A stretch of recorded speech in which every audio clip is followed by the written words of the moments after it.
Mga Awit, Chapter 66. Gumawa kayo ng masayang ingay sa Diyos, kayong lahat na lupain. Awitin ninyo ang karangalan ng kanyang pangalan. Luwalhatiin ninyo ang kanyang pagpuri. Sabihin mo sa Diyos, kakilakilabot ka sa iyong mga gawa.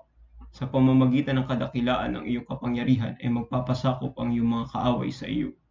Ang buong lupa ay sasamba sa iyo at aawit sa iyo.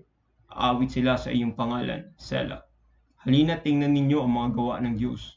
Siya'y kakilakilabot sa kanyang ginagawa sa mga anak ng tao.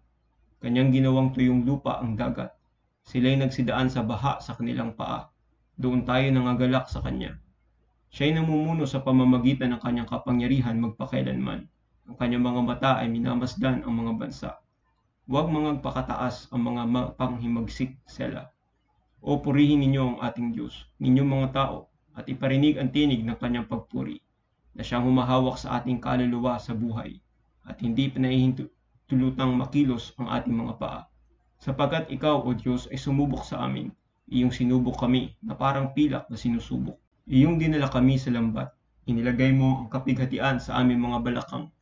Iyong pinasakay ang mga tao sa aming mga ulo, kami ay dumaan sa apoy at sa tubig. Ngunit inilabas mo kami sa isang mayaman na dako. Ako'y papasok sa iyong bahay na may mga handog na susunugin.